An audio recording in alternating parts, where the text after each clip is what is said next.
Good evening. This is the February 27th special meeting of the Canby Urban Renewal Agency.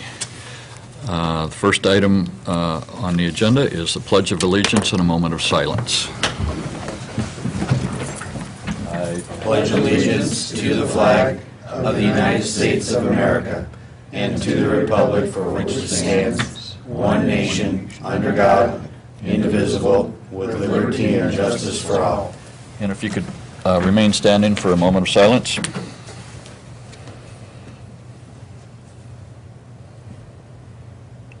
Thank you.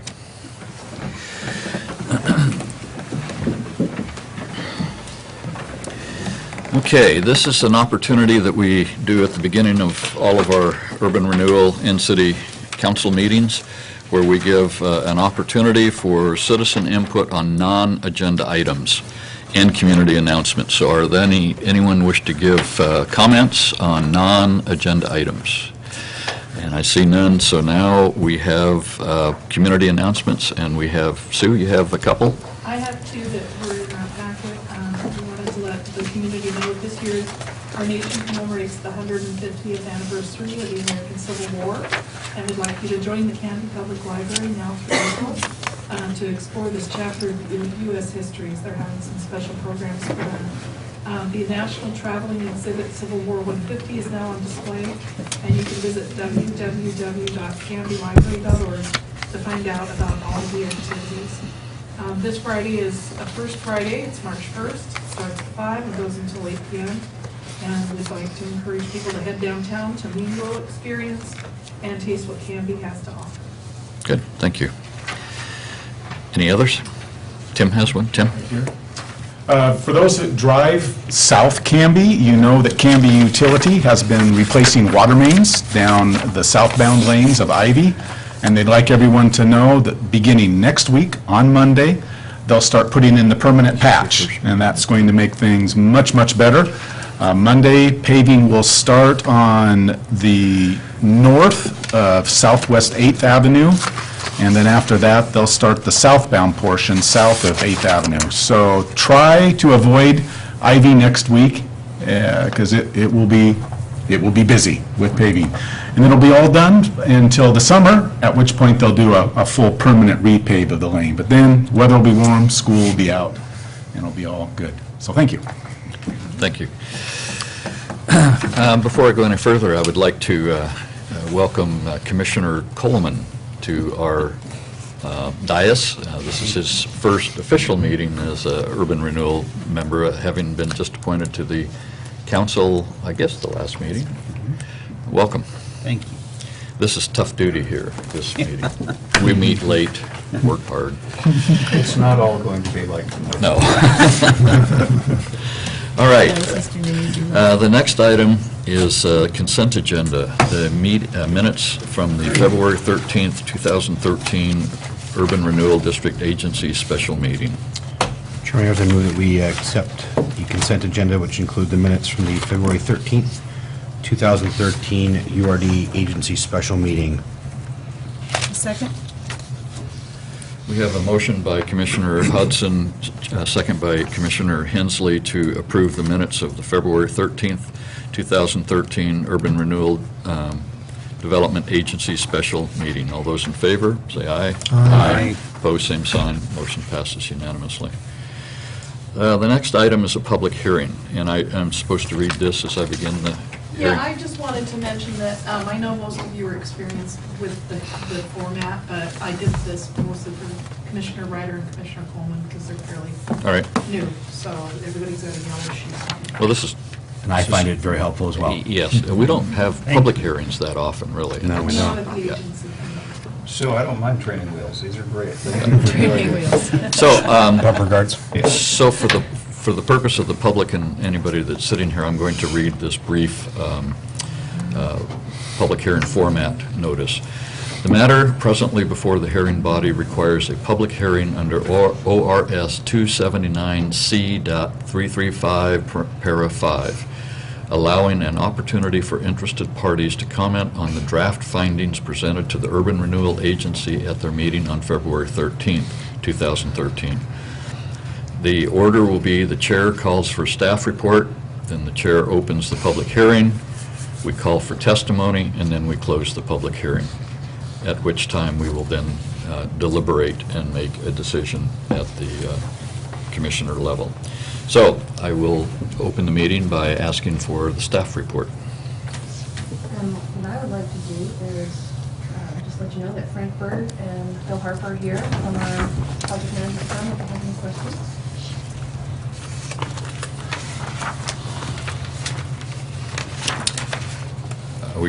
Frank, or someone, you going to give us a presentation here? Or? Sure.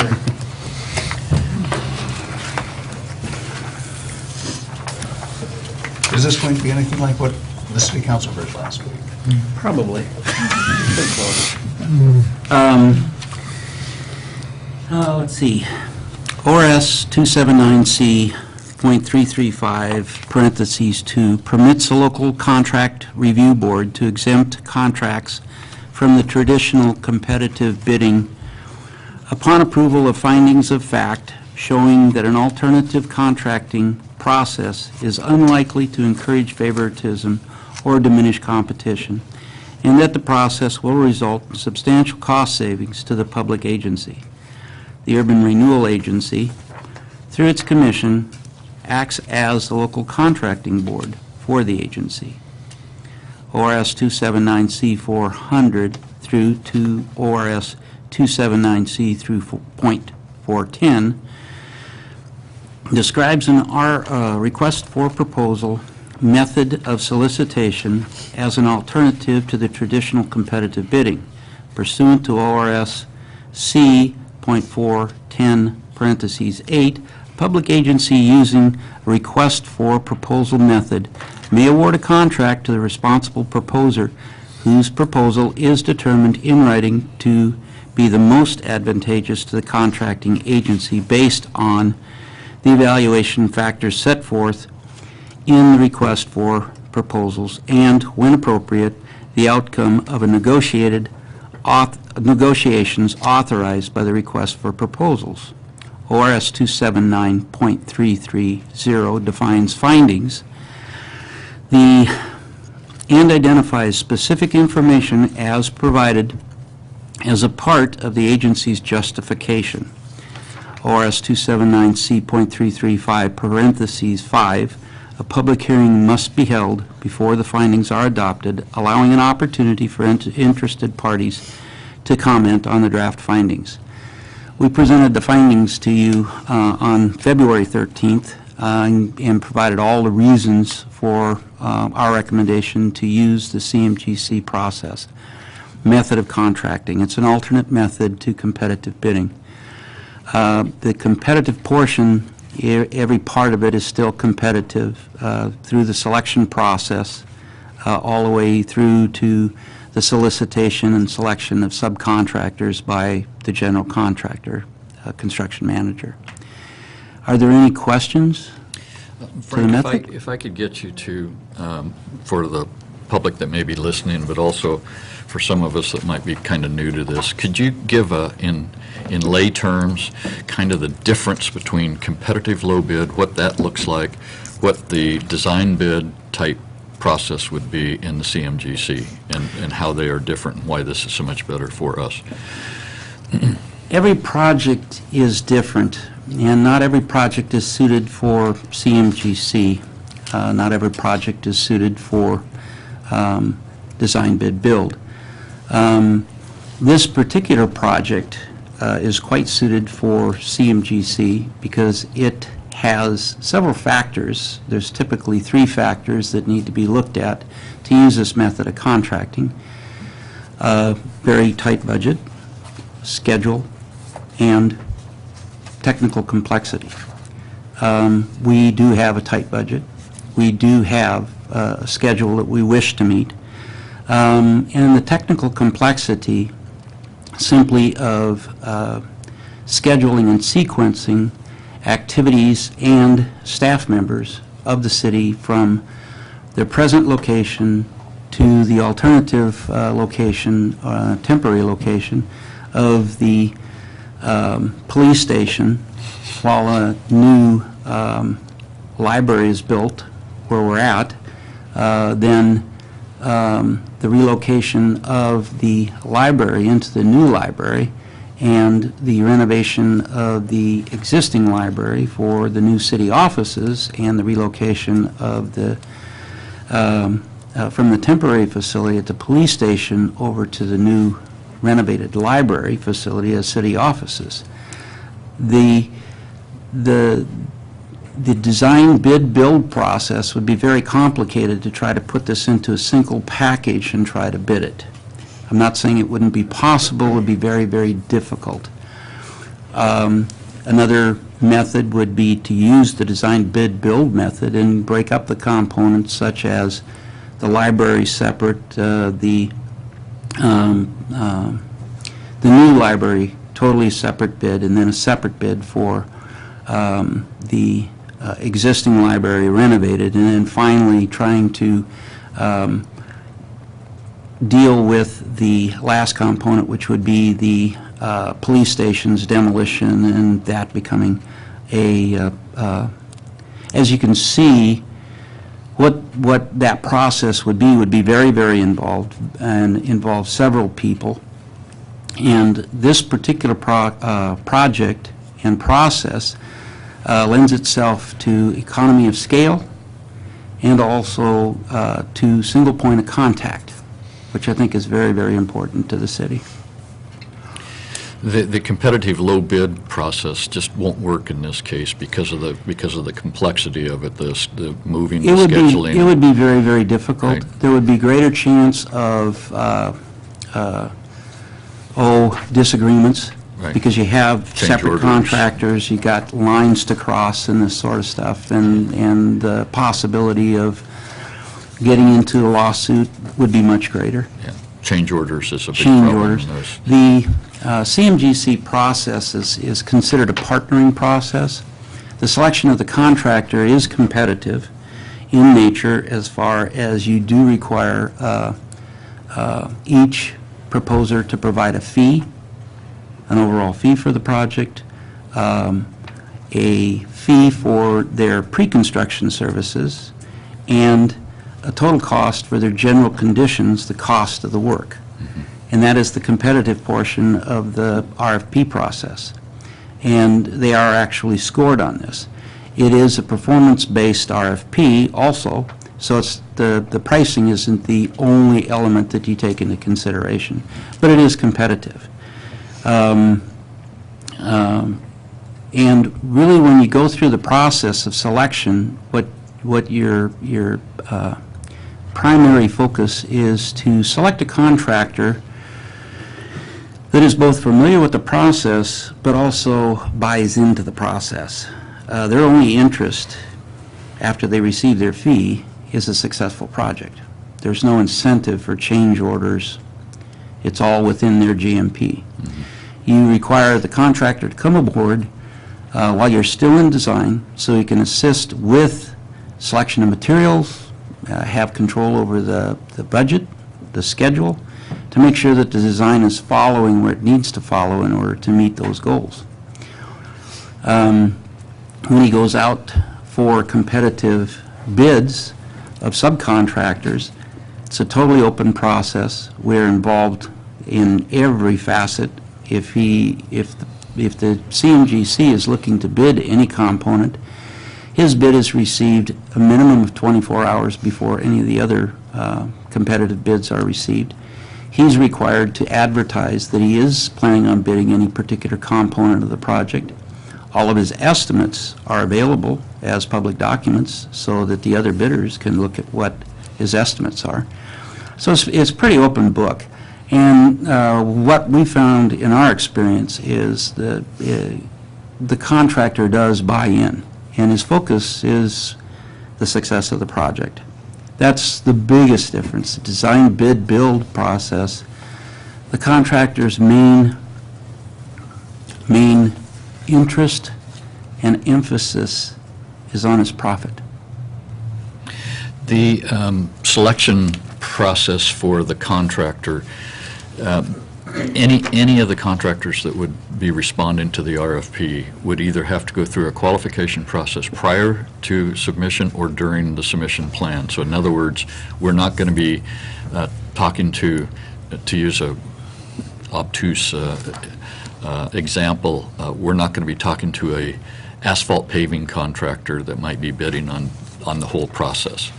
There's always that possibility. Yeah, but However, likelihood of yeah, the experience level. RFP that we've put together, well, one of the state requirements is a bond.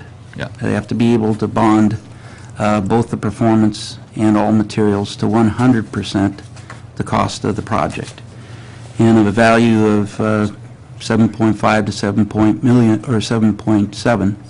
7.7. We should expect to receive interest from contractors that this is the perfect size project for them. The interest that we have generated is from contractors as large as Hoffman Construction, Skanska, but also local contractors such as Emmerich, Triplet Wellman. And so we got a real good It's got a range of range. possibilities. Yeah, good. Questions? I was wondering what would mitigate the cost overrun if there was,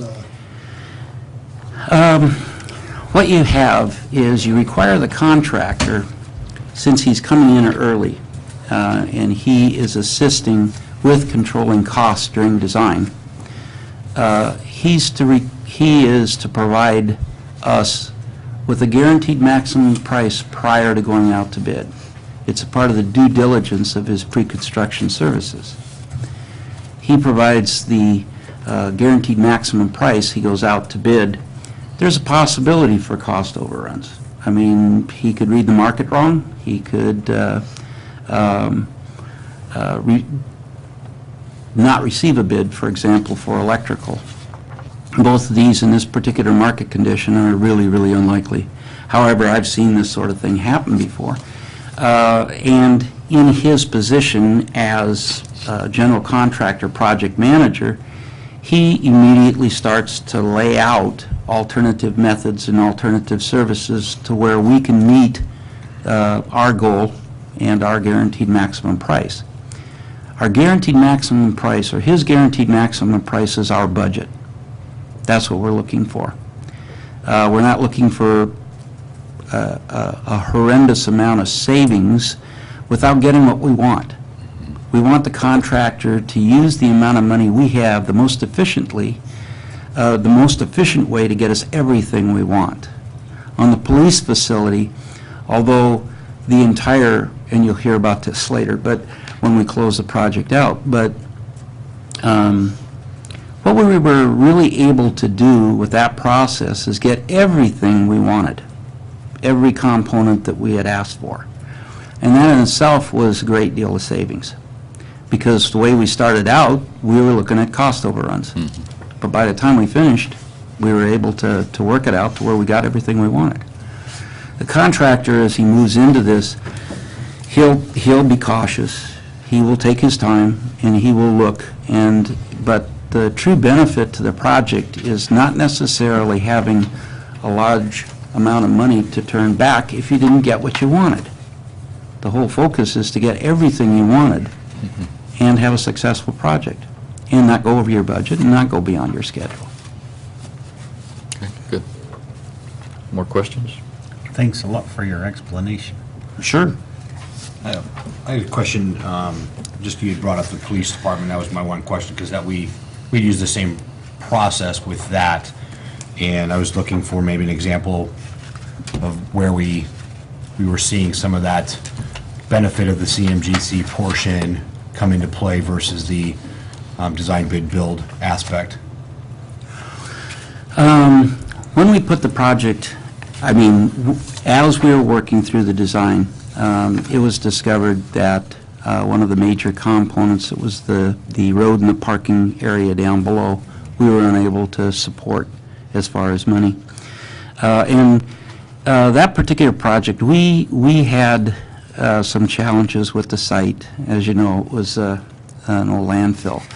And one of the first ones was that we had a very unstable bank right at the base of the major slope in front of the building. And we had to put in a very, very large, it's underground, retaining area or section that was quite expensive, and that just took more money out of the coffers. It was an unknown condition. Typically, what we do is everything is tried to be worked, you try to work everything within the budget, okay, within the GMP. That was obviously out of scope. But what the contractor did is identified it as a potential out of scope and continued to try to work to keep within the budget. As we move along through construction, there are areas of savings. One of the largest areas, or potential areas of savings during the design and construction phase is value engineering. And value engineering has been referred to as just vulture engineering and cost cutting.